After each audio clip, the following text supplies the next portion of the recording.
Hello, welcome to our WDC event with Marvin Kalb, Women's Democratic Club.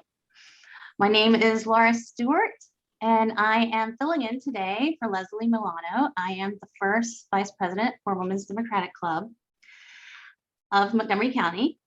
And I just want to ask if you are an elected or representing an elected member, please put your name in the chat for us so we make sure we acknowledge everyone that has come out today.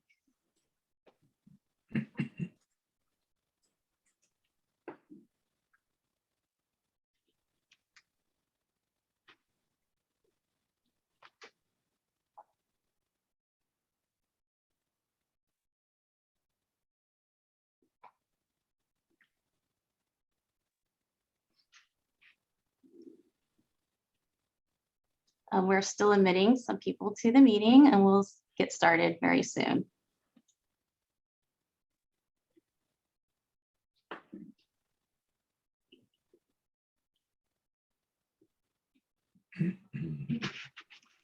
Meantime, let me tell you some things about Women's Democratic Club.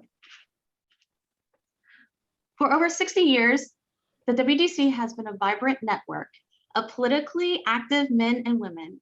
We are active on the local, state, and national levels, advocating for the increased role of women in our democracy, championing the issues important to women, and working to keep all members of society engaged and informed.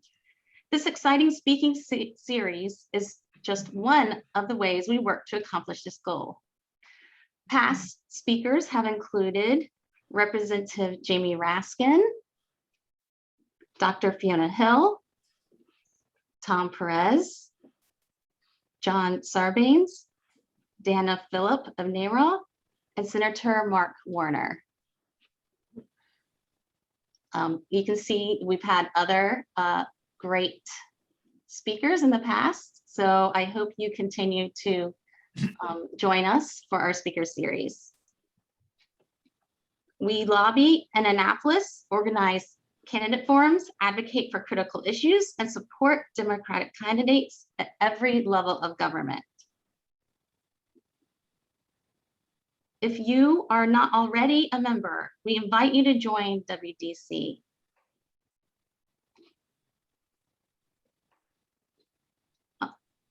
I think maybe we're off a little bit on our slides, but we have many other events, including community education, forums, state and county advocacy, and really fun happy hours when we are not in the middle of a pandemic. So look out for those. We have done some outdoors and we'll see if we can continue to do that. Please join a committee. We have really active committees and we are always advocating, especially in Annapolis and also at the local and national level. So if you like, if you have a subject that you would like, you feel passionate about, please contact our VP for advocacy. Our executive committee has just gotten started this year. Our president is Leslie Milano. Past president, Diana Conway. I'm the first vice president. Lorna Ford is our second vice president, and our third vice president is Joanne Caravos, who is also our vice president for advocacy. Our treasurer is Mary Lou Fox, and secretary Martha Morris.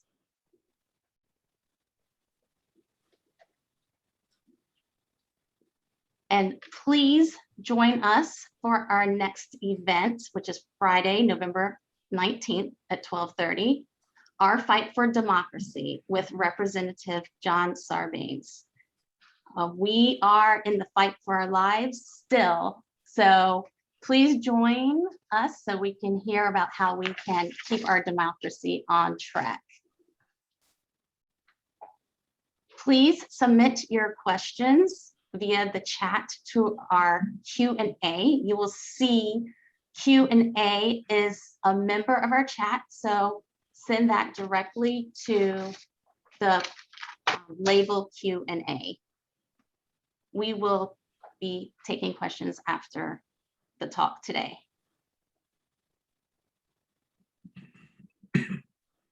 So on to our subject for today. First, I would like to give regrets at the passing of Colin Powell. He was a role model, blazing a path for others, serving as the country's first Black National Security Advisor, Chairman of the Joint Chiefs of Staffs, and Secretary of State. He served our country later in life as well by speaking up loudly against what the Republican Party had become. His leadership will be missed, and I hope we hear about some of his service today. And now I will introduce Deborah Cobb. Deborah is a freelance writer and editor. She spent about 2 decades working as a journalist in Washington, D.C. for news organizations, including the Gannett News Service, Congressional Quarterly, U.S. News World Report, and The Hill, mostly covering Congress and politics. She has a blog, she's written children's books and reference books, and she will be introducing her father, Marvin Kalb. Thank you, Deborah. Thank you so much, Laura. I just want to say I've lived in Montgomery County in the DC area for most of my life, and I am an admirer of your organization. I have the pleasure today of introducing my father, Marvin Kalb, who will be talking with you about his wonderful new memoir, Assignment Russia, which recounts his experiences as a young reporter for CBS News in Moscow in the early 1960s. I was born once my parents returned to the United States, but during my childhood, my parents' experiences in Moscow reverberated. The stories they covered, the friends they made, the historic times they lived through, all were touchstones in our family discussions. And whenever they didn't want my sister and me to know what was going on, they'd speak in Russian. My father went on to serve as State Department correspondent for CBS News and then for NBC News, and as director of the Shorenstein Center at Harvard's Kennedy School. And he's now affiliated with the Brookings Institution and also does events for the National Press Club. He is an incredibly prolific writer. This is his 17th book, I believe. And I was delighted to get to work on one of them with him called Haunting Legacy, which came out about a decade ago. Growing up in our family was a privilege, and the conversations around the dinner table touched on anything from Kissinger's diplomacy in the Middle East to my father's placement on Nixon's enemies list. As a kid, the 2 TV shows I was allowed to watch were Mr. Rogers' Neighborhood and the CBS Evening News. Anyway, I know you're eager to hear from him. I'm so pleased to introduce my wonderful father, Marvin Kalb. Oh, Debbie, that's a very kind, generous, wonderful introduction. And all I can say is I am a very lucky father to have a daughter like you. Thank you. Thank you very much, sweetie. And thank all of you for showing up today. It's a beautiful day. And you might have thought about doing any number of other things, but you're here and I'm grateful for that. And I know that I'm here to talk about my memoir, and I'd be happy to do that. But I did want to say as an introduction that the kind of club that you are, what it is that you represent, has always been important. It is now more important than ever before. And I say that because of my experience, not just as a young reporter in the Soviet Union, but really as a diplomatic correspondent covering many, many different parts of the world. When an authoritarian system sinks roots into a society, once they're there, it's incredibly difficult to pull them out. So the process of digging those roots becomes a time of immense importance in any society. In the Soviet Union, I could see what happened when the roots were already deeply dug, the way in which a totalitarian system can impose its vision and its views upon all of its citizens, and there's very little that you can do to stop it once it gets started. And so it seems to me the responsibility of groups such as you, and I know that I'm preaching to the converted, but it is your responsibility to make absolutely certain that those roots are not dug deep into the society, because it's already happening.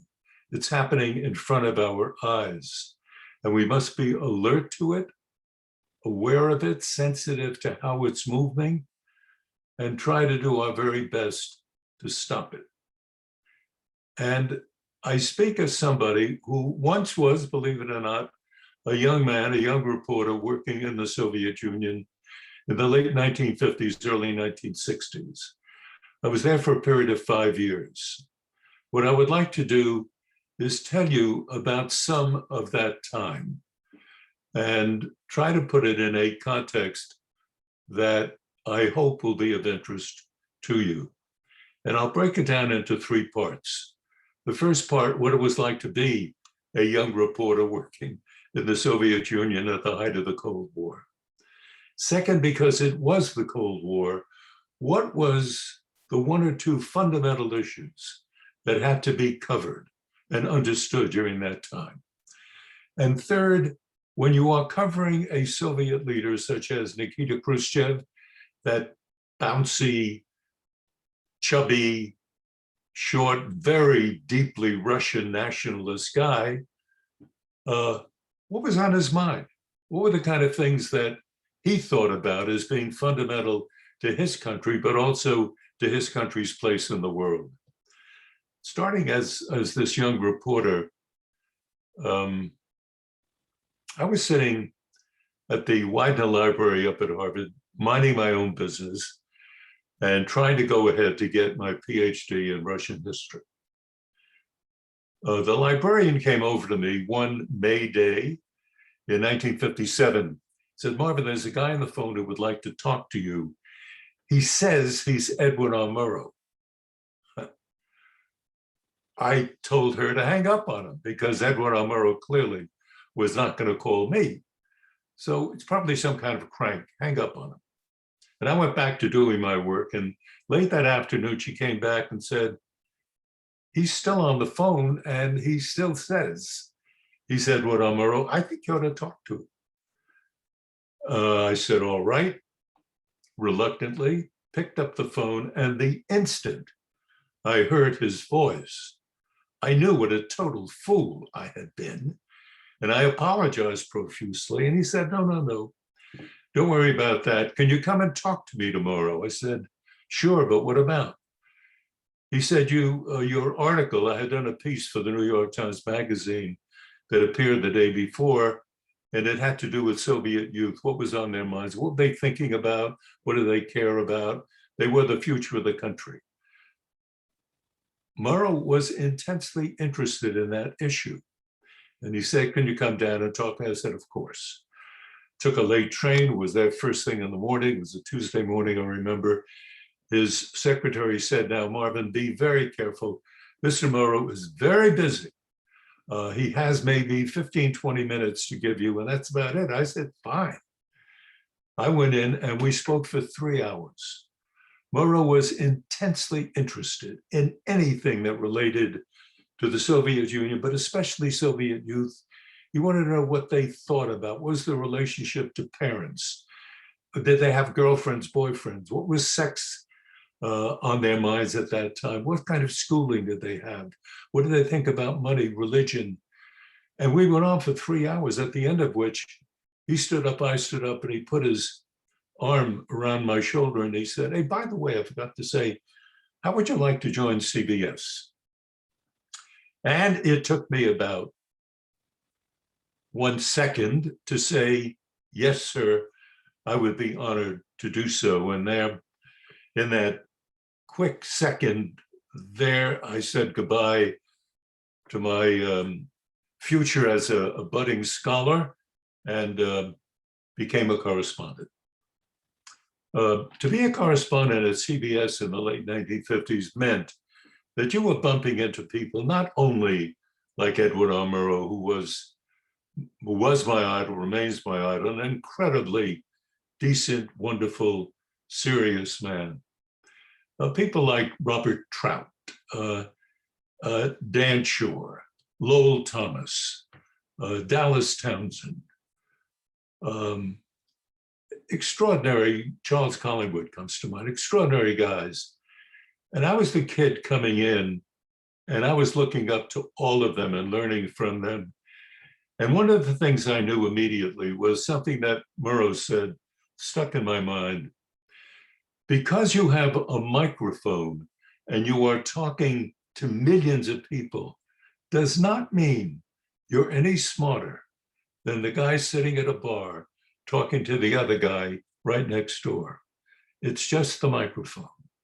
That stuck in my mind a great deal and still does.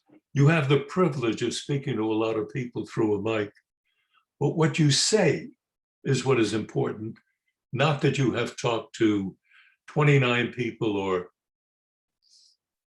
5 million people. What you say, and that stuck in my mind, and I always was very conscious of that.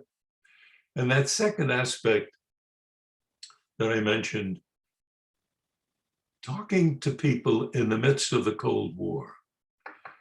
We tend now, so many years after the end of the Cold War, not really to remember how incredibly dangerous that time was. I think most of us will remember the Cuban Missile Crisis. That was the time when we came perilously close to an actual exchange of nuclear weapons between the United States and the Soviet Union. Were there to be such an exchange, we would not be here today. Whether the United States would have been utterly destroyed or only largely destroyed, same with the Soviet Union, tens of millions of people would have died and the world would have changed forever. And it was the wisdom of two leaders, two individuals, John Kennedy in the United States and Nikita Khrushchev in the Kremlin, who understood, as Khrushchev said, that the living would envy the dead as a result of a Cold War. Think of it, the living would envy the dead. And that was in his mind, and that was one of the reasons he backed off and pulled his missiles out of Cuba. When I went to the Soviet Union, finally, as a correspondent in May of 1960, issues of that sort were very much on my mind. I had spent a good part of 1959 researching and writing a book called Dragon in the Kremlin, which had to do with the Sino-Soviet alliance, the way in which the Soviet Union and Communist China were aligned ideologically in a common struggle against the capitalist world. When you thought about it in those days, if you were an American looking at that problem, Russia had the nuclear bomb, Russia had the weaponry to deliver that nuclear bomb, and China had this massive manpower.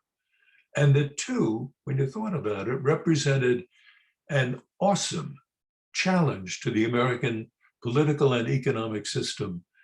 And the idea was, is it possible that these two communist giants actually thought more about their nationalism than they did about their ideology? And I spent 4 months with my wife traveling around the world, talking to experts on Russia and China, on communism, trying to find out what they thought about the strength and vitality of this Sino-Soviet alliance. And what I found, interestingly, though the State Department did not buy this, my colleagues up at Harvard did not buy this, most of my journalist colleagues did not buy it. But I saw, starting in 1956, the beginning of an open split between these two communist giants.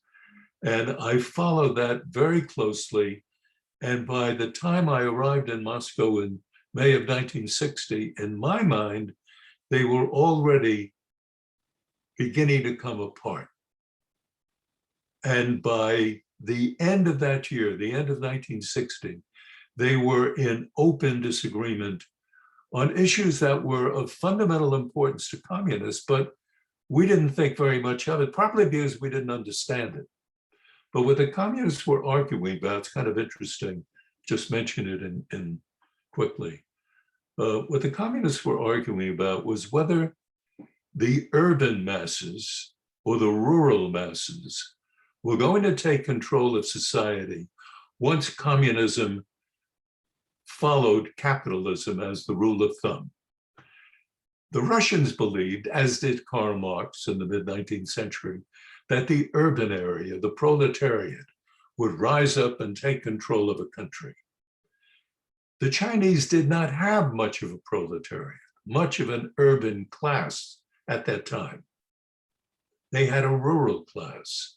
And so they wanted to attract people. So they argued that it was the rural people, the farmers, who would rise up and take control of society. Khrushchev, representing the sort of Marxist point of view, and Mao Zedong representing the Chinese point of view, were in ideological collision. And because they thought about their own nationalism more ultimately than they did about the ideology, they split apart. And let us thank the good Lord for that, because together they would have represented a force that, if you think about the Cuban Missile Crisis, with Russia hooked in with China at that time, not operating on its own, we might have had a different outcome completely. So I was conscious of this and absorbed with that issue, and absorbed with one other when I arrived in Moscow, May 1960, and the issue was Berlin. Some of you may remember that at that time, Berlin was a divided city, just as Germany was a divided country. Now, if you've read anything about Russian history, you know that a Russian leader and the Russian people were subject to a series of attacks over many hundreds of years coming from the West. And those attacks went back to the Teutonic Knights, they went back to Napoleon, they went to Hitler, and of course Hitler was the most recent intruder. Do we know exactly how many Russians were killed as a result of the Nazi attack on the Soviet Union? Not to this day do we actually know.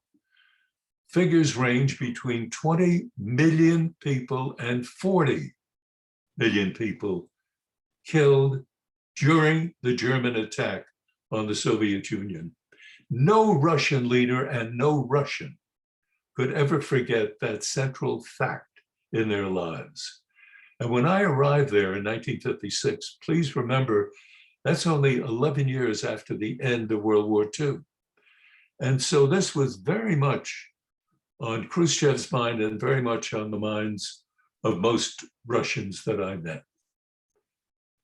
And in Khrushchev's mind, there had to be a solution to the Berlin crisis, or he could not tolerate his responsibility as leader of the Soviet Union. He would have thought he had betrayed the Russian people, forgotten about and betrayed the memories of the tens of millions of Russians who died at the hands of the Nazis. He had to take care of the German Berlin problem.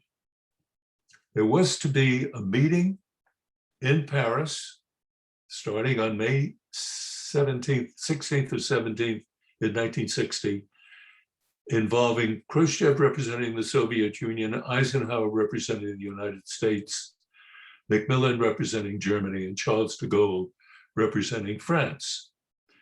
And I arrived a couple of days before the meeting opened as the newly christened CBS correspondent from Moscow. And my responsibility was to look after Khrushchev, look after in the sense of cover. The man who was in charge of CBS coverage at that time was a man named Ralph Passman. And he had very little regard for anyone who had not been overseas for at least 15, 20 years, who had not covered at least World War II. And so he paid very little attention to what I said. But fortunately, because I had been hired by Murrow, that legacy kind of became a shawl that I wore. And I appealed to Passman to allow me to take a crew to be in front of the Russian embassy, the Soviet embassy in Paris on the Rue de Grenelle. I'll be there at 6 o'clock in the morning. Khrushchev generally, I knew, went out for early morning walks whenever he was in a foreign capital. And so I had the crew there, and at 7 o'clock, lo and behold, the doors of the Russian embassy opened, and there was Khrushchev. And I looked at him, and he looked at me, recognized me, and I sort of rushed toward him with my camera crew. We were the only crew there. And his two bodyguards instantly reached into their jackets, I assume, for weapons. And Khrushchev said, no, no, no, don't worry, it's Peter the Great. He's okay. I laughed, Khrushchev laughed, but I have to tell you, what is this Peter the Great business? In 1956, at the July 4th party at the US Embassy, Khrushchev arrived with the entire Politburo, including Marshal Zhukov, who was the Minister of Defense.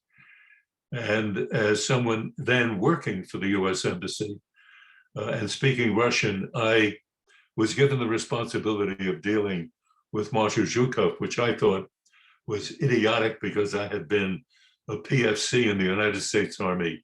And here I was being the host to the Marshal of the Soviet Red Army. It was ridiculous, but we had a great time talking about the Battle of Stalingrad, the Battle of Leningrad, and generally speaking, World War II.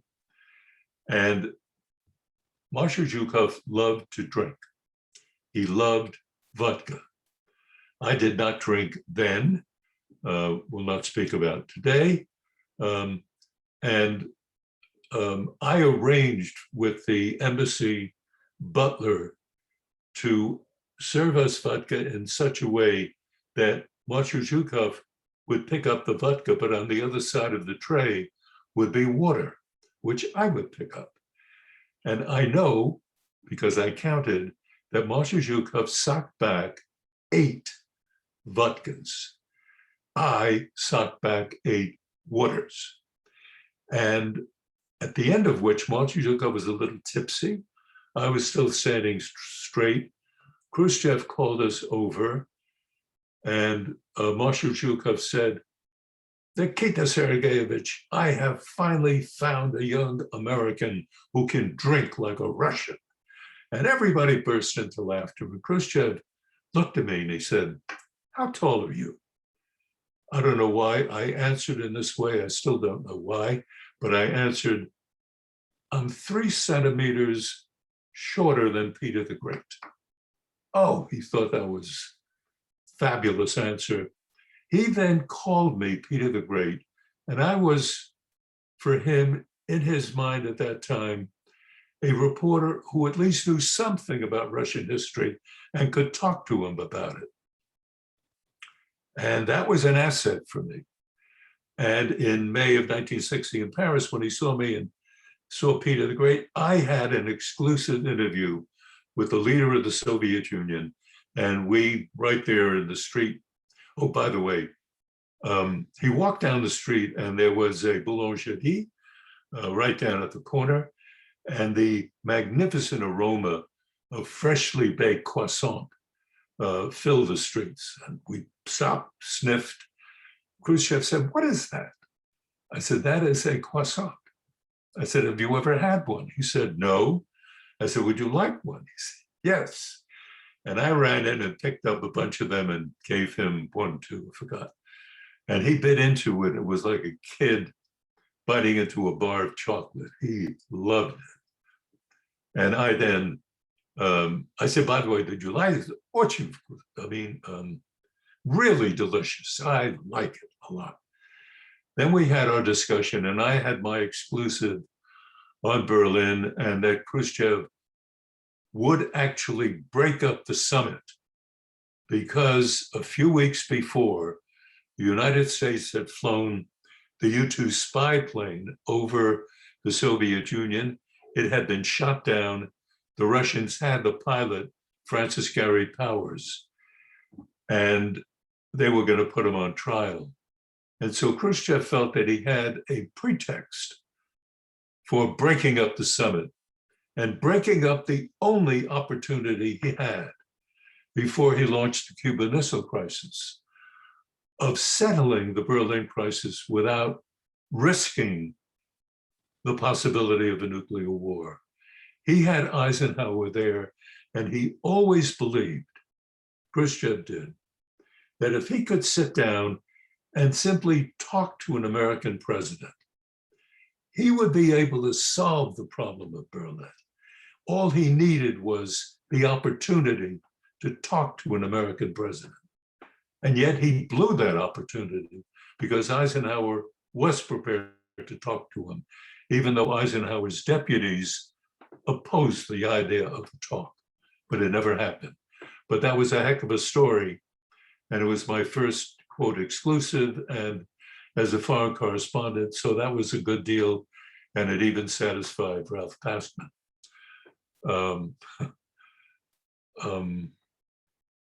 The third point. I just said that Nikita Khrushchev was absorbed with Berlin, with Germany, and with an American president. And in 1960, there was the American campaign pitting John Kennedy against Richard Nixon. Khrushchev felt that he knew Nixon because he had spent hours with him in 1959, and he didn't like Nixon. He thought he was a hardliner, which he was, but that's not a reason not to like him. But he didn't think he could deal with him, he could negotiate with him, that he could break the deadlock over Berlin. He wanted somebody else. That somebody else was clearly Kennedy. Now, he didn't know Kennedy. He had only met him once. In 1959, when Khrushchev visited the United States, he spent about a half hour up on Capitol Hill, and he met a number of the senators there. One of them was this very young senator from Massachusetts. And I asked Khrushchev, what did you think about this very young senator from Massachusetts? He said, I'm told he's very smart. I don't know that, but I'm told that. He's also a millionaire. I don't like millionaires, and I'm not sure I can get along with this man. I said, but do you have a choice if you want to settle Berlin, if you want to settle the German question? Do you really have a choice? And he looked at me and he said, maybe my choice that I'm better off with Nixon. And as I covered him through 1960, we traveled all over the world. I kept on asking him about the American election. He kept on asking me questions about the election. And obviously, neither one of us knew who was going to win, but he was fascinated by the idea that maybe if Kennedy was so young, he was also very inexperienced. And Khrushchev, the more experienced leader in his mind, could take Kennedy to the cleaners. That was in his mind. And so deep down, he wanted Kennedy to win because he didn't think he could take Nixon to the cleaners or get any kind of deal with him. When it came to be that Kennedy won, Khrushchev decided to roll the dice and to go all out with Kennedy and to reach across the aisle, the ocean, and reach out a hand of friendship. First thing he could do would be to release a number of American pilots who had accidentally flown over the Soviet Union. We're not talking now about spy planes. They accidentally, literally, flew over the Soviet Union. They were shot down, brought down actually to land. They were held, and Khrushchev decided as an opening gesture to the United States to send them to the United States, sort of free of charge. And Kennedy appreciated that very much. But when it came time for the two of them to meet in Vienna in June of 1961, several months after Kennedy took office and after the disastrous Bay of Pigs, when the United States lost not only the operation in Cuba, but also their face.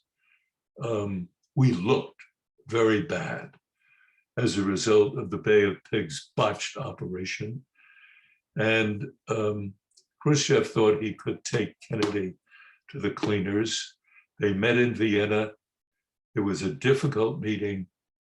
When it was all over, a Russian source who was very close to Khrushchev told me that it didn't go well at all. They were on a collision course.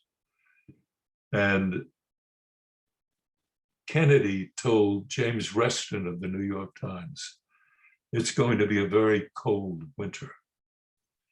And that is where this book ends. And the next memoir, which I've already started, all over this messy desk, I won't get finished with that if God is kind to me for another year or two, but the Assignment Russia book is there.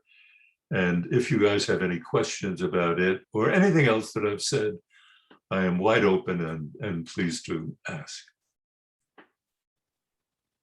Thank you so much. That was fascinating. So I think you end, what year is that? The book ends in early 1961. And the next one will go from 61 to 64. The first one, the year I was Peter the Great, was essentially 1956. This second one is 57 to 61 when Morrow hired me to covering the Soviet Union. So I'm a child of the 70s and 80s, so that was very recent history as I was growing up in Washington, D.C. So I was really, thank you so much for your perspective, because it puts my perspective in a different light. So I first wanted to ask if you had any memory of General Powell that you would like to share before I ask you about the events in your book. Well, first, I covered General Powell. I don't want to say I knew him very well, but I knew him well. He was a very decent man. He and I were both graduates of the City College of New York. And quite often when we met, we would be exchanging stories about City College basketball, because there was a time when City College basketball was quite terrific and a time when it was quite awful. I was there when it was terrific, and Powell was there when it was awful. And one of the things that I admired about the general was he knew his roots. He knew where he came from, and he knew what he had become. And he took his hat off to what he regarded, and I fully share that view, the glory of American democracy, that in his mind and certainly in mine, we both agreed, having both of us been in different capacities all over the world, we both agreed that with all of its faults, American democracy remained the best system in the world and gave the best opportunity to people like me, in coming from a certain background, and people like Powell coming from a different background, but we were subject to the same kinds of pressures, but managed to work our way through the pressures and come to admire the wonders of America. And I go back to the first thing I was saying earlier. When a dictatorship digs deep, it's hard to get rid of what has happened. Before it digs deep, when you still have a chance, don't blow it. And I think that Colin Powell will be the first to say hip hip hooray to that. And we'll take that lesson in our activities going forward today. Thank you. So thank you. So the first question we have through our Q&A volunteer is how do you compare broadcast news then and now? Which do you prefer, instant news or newspapers? 6 p.m. news? Well, first of all, I appreciate both journalisms, the kind that I did and the kind that is done today, because without journalism, without a free press, believe me, there would be no democracy. I saw that happen all over the world in so many different places. The first spot that a dictator chooses to control is the media. When you've controlled the media, you've controlled the message. And then you have a better opportunity of controlling society. So I go with both kinds of journalism. I pray that the current crop, of which there are many superb reporters, the current crop do not allow themselves to get sucked up in something that is not real, that they stick to fact, report only fact. And when there is something that deviates from fact, point it out immediately. If there is a lie, let people know it's a lie. And don't be afraid to report it. Tell people it's a lie. I wish they did that more often, so thank you. Especially today, and it's misinformation gets passed so quickly, so we need to nip that in the bud. Can you share the challenges and differences between covering the Soviet Union versus the current Russia as a single nation and its now quasi-independent satellite nations? Right, a terrific question, and thank you for it. The Soviet Union was a communist dictatorship. It absorbed a number of the countries that exist around the edge of Russia. And when you thought about the Soviet Union and you think about Russia today, remember, it is a huge country. It runs from the Baltic in the west all the way to the Pacific in the east. It cuts across something like 9 or 10 time zones. In the middle of that is Russia, including Siberia. When it was the Soviet Union, it was a nation of almost 300 million people, 270, 80. Today it's 140 and shrinking, and shrinking. So then it was a nation with numerical power, and it had enormous military strength, which it still retains, but without the manpower and without any kind of economic vitality. I believe that Putin today is a troubled leader, a man who put himself into a position of being a leader for life because he's afraid of losing it, losing his power now. What is the same in both the Soviet Union and Russia is the heart of both remains the Russian people. And in the Russian people lies my hope that they may one day emerge from the mess that they are in. Because remember, the Russian people are a very talented people. Can you imagine going to a concert today without hearing some Russian composer's work, or picking up a book without thinking of Tolstoy, Pushkin? They are incredibly talented. And we have to recognize that they live in a dreadful system. Then in Soviet times under communism, today under an absolute dictator. One day, I hope they will achieve an opportunity to live in peace, but it's going to be a while.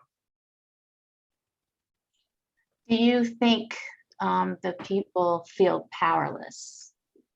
Or do you see some other kind of action that You mean in shows they Russia? haven't- in Russia, yes. Yeah.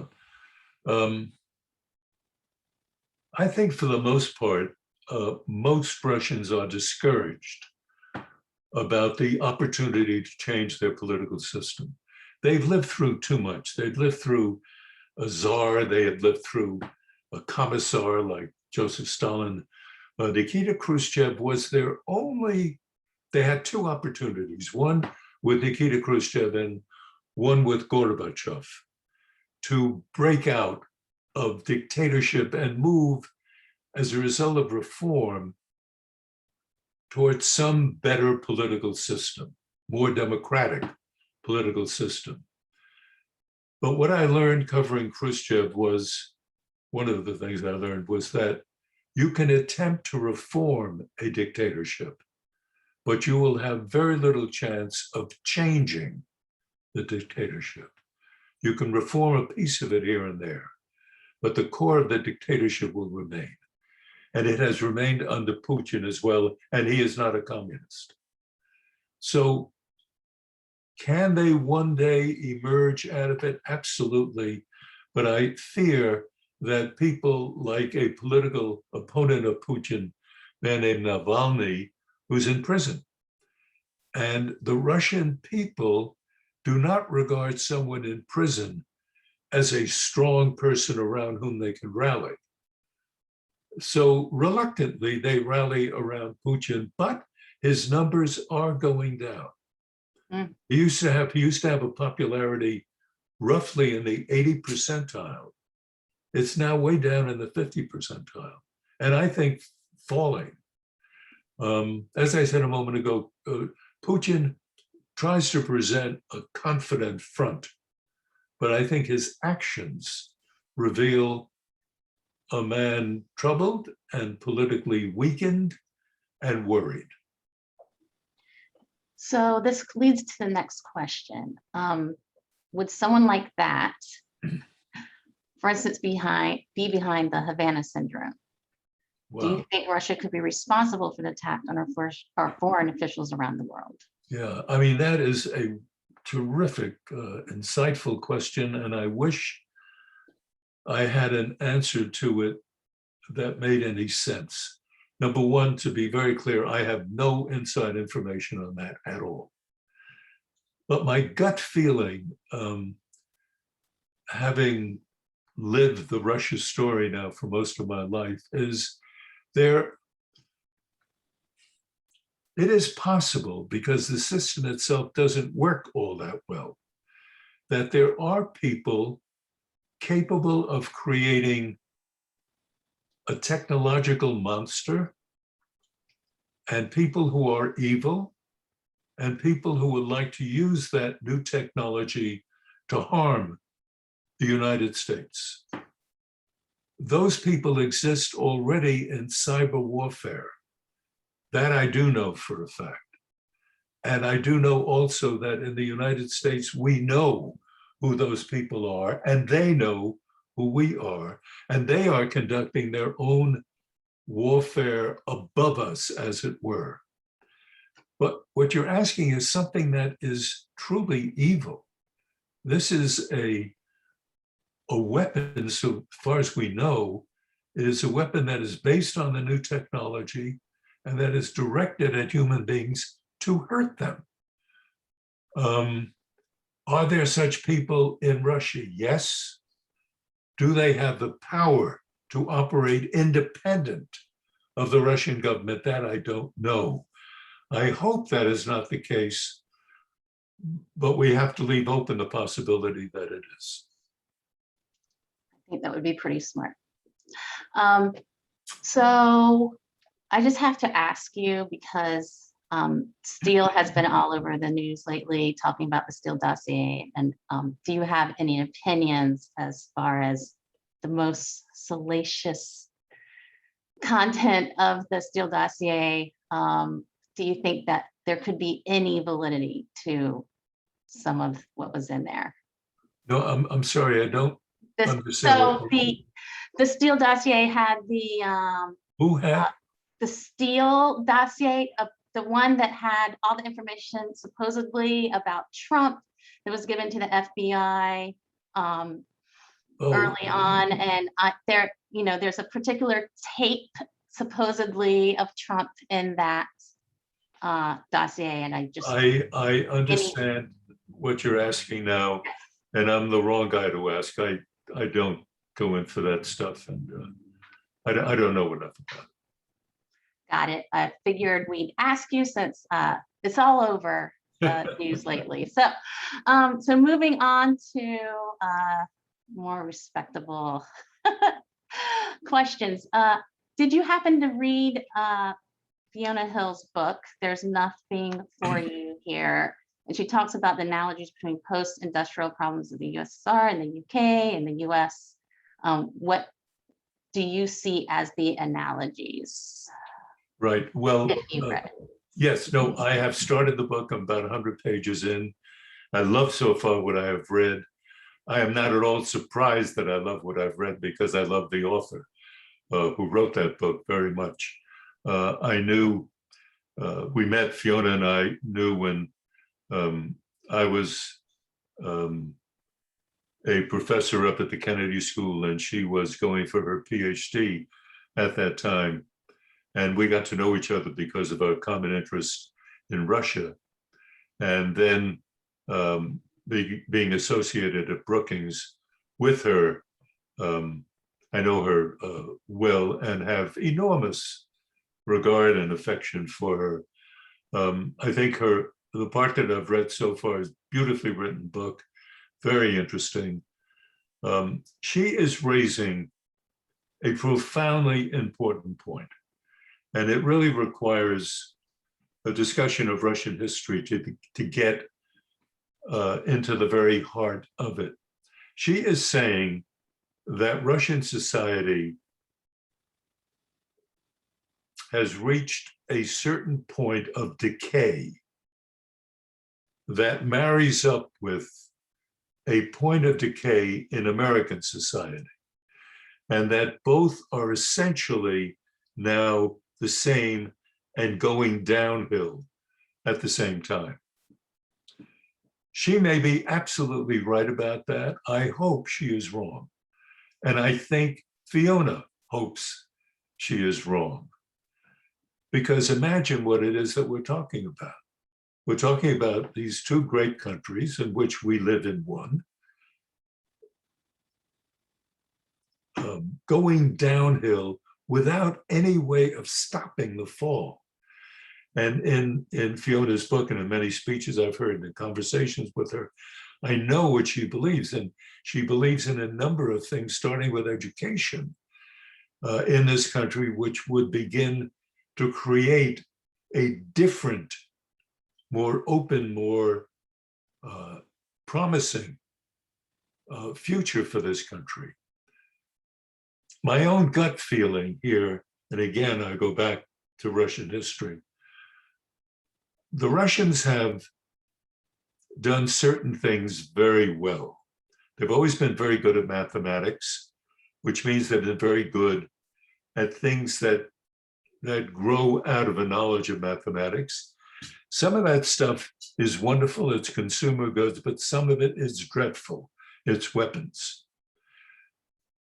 I think that as a society, and I have a feeling Fiona agrees with me on this too, as a society, we have a much better chance of emerging from this mess than does the Russian society. I believe that most sincerely and deeply. However, I have to add that based on my own experience, and please don't get bored listening to this message, while we have a chance to avoid the beginning of a truly authoritarian system of government, while we still have a chance, let's grab it, because we may not have a second chance. And I think Fiona would buy that as well, but she writes about it from a slightly different perspective. You actually answered the next question. So I'll go on to the last question. And then we'll wrap up. Are you concerned about the radical reduction in full-time foreign press personnel and bureaus who are now relying on an external part-time freelance contributors or limited pool reporting? Well, yes. What I believe, it's sort of basic stuff. A free press is essential to a democracy. Given the new technology, there are threats to a free press. If we do not recognize those threats and seek to control them and end them if we can, there is the possibility that the free press begins to fall apart. I will tell you a quick story about Edward R. Murrow, which is relevant to your question. I once asked Murrow, can you give me a definition of freedom? And we used to talk a great deal about a definition of freedom. And he said, I can't give you a direct definition, but think about the following. He said, think about a structure that has two large, strong pillars and something that sits across the two pillars. And he said, consider what sits across them as democracy. One of the pillars he called the sacredness of the law. And the other he called the freedom of the press. He believed that the combination of the two, the sanctity, not sacredness, the sanctity of the law and the freedom of the press, if maintained democracy. If either one of those pillars weakens, shakes, begins to tremble, democracy itself shakes, weakens, and begins to tremble. And to pick up that point of Murrow's, I simply want to say, perhaps in conclusion, that the law today trembles, and journalism today, given your question, also trembles, which by Murrow's definition means our democracy is trembling. And I had enormous respect for Murrow's judgment and still do, but I repeat, we still have time, and we have to make full use of that time to avoid the worst. And I just wanted to thank you so much for encouraging us to use that time, because we are going to have a very busy couple years. Oh, absolutely. Sure that we keep our democracy going strong. Also want to say, because I always like to say this, I work a lot in education advocacy, and I am inspired every day by our students. And I think they get this more than we even give them credit for. So Good. if anyone's going to save our democracy, it's going to be the young people today. So Yes. hopefully we can link, your past and the future coming up, and we could have a great movement. So thank you so much. I appreciate everything that you've put into documenting this. It is so important. And I appreciate your work. Thank you very much. Thank you. So I just want to encourage everyone to go ahead and check out the book. And I think we have a slide coming up. I plan on using the 10% discount on assignment Russia at Politics and Prose. And please use the code special 10 at checkout. And because again, we need to look carefully at our past so we know how to move in the future. So thank you so much. Don't forget, We have another exciting event coming up, the Representative John Sarbanes event, our Fight for Democracy, which we touched on today. So we can keep that fight up and keep our democracy strong. Don't forget to join WDC. We're still in our membership drive, and we can do many more programs like this with a strong membership. So please join. I believe, yeah, I don't think I missed any elected officials. It's anyone here that I missed? Okay. I think everyone's busy doing the work of government today, but I thank everyone for joining us during your lunch hour to learn about our democracy and learn more about Marvin Kalb. So thank you so much. And enjoy the rest of your day. It's a beautiful day.